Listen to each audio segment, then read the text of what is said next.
In this video, we're gonna look at a design element in the Godzilla series that never really got an explanation on what its purpose was, and that's Anguirus' split carapace. A design choice that made it as far as getting in the film before a last-minute decision to scrap whatever function it would have served to the spiky kaiju. Please consider both liking and subscribing, it really helps.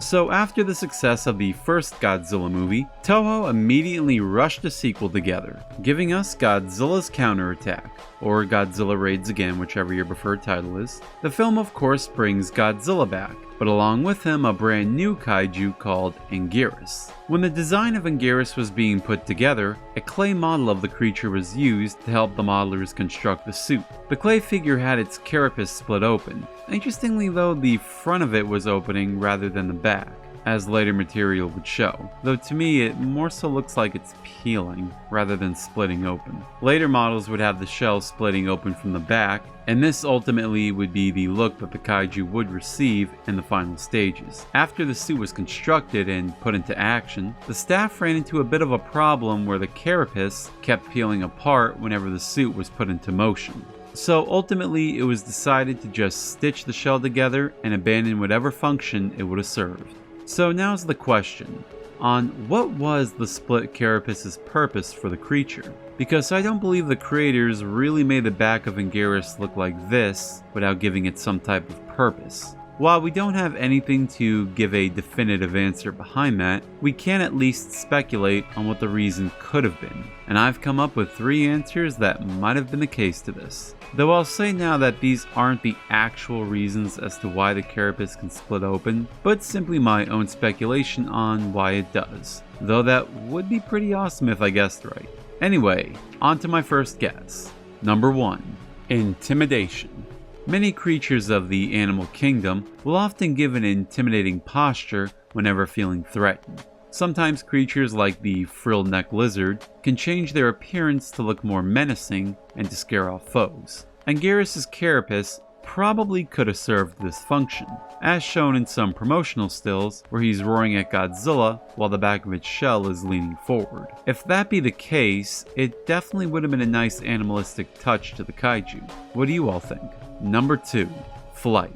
Yeah, I know this one's a little out there, but I figured this is the same company that made Varanfly a couple years later, so why not? Or Glide, however you see it. I bring this one up because of this one still image here, where it kinda looks like Anguirus is hovering, though if you take the scenery away, we can see that Angie is just standing on one leg. So yeah, that kinda ruins that. There is an interesting piece of concept art that we'll look in a little bit that may help back this one up though. Until then, I unfortunately don't have much to say on this one. It's definitely the most unlikely of the 3, but I figure I'd throw it out there. Number 3. Charging up. One thing not many kaiju fans know about is that at one point Anguirus was considered to have a type of energy attack, a heat ray maybe similar to that of Godzilla's. It was in the storyboards, but it never made it into the final cut. There is some promotional material out there that does show Anguirus firing the beam, and it was even added to the manga Godzilla Rampage, which came out the same year as the film. I bring this up because the carapace peeling up could signal that Anguirus is ready to use the attack, similar to how Godzilla's dorsal fins glow as he's preparing his move. Again, we just don't know the role it was supposed to serve, if it had any real purpose at all.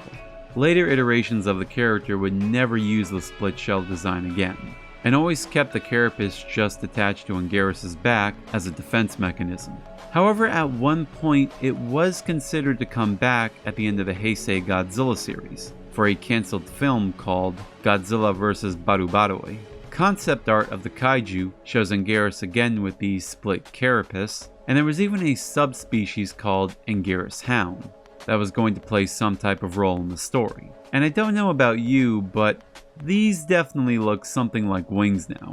Sadly though, it's never really stated what exactly this creature could have done, given its initial movie never made it into production, before it was reworked into Godzilla vs. Destroya, which obviously doesn't feature Anguirus in it. So I guess we'll never know exactly what this was meant for. It could have just been the design Anguirus was meant to have, but due to a production problem, that had to be changed. It's kind of weird thinking about that now, given we're so familiar with the base design of the creature. To think that one small problem on the set changed how we know the fan favorite kaiju that we know and love today. But what do you think? Do you agree with any of my predictions, or do you have your own idea on what the split carapace could have served? I'd like to know your thoughts in the comments. With that being said, I thank you all for watching, and take care.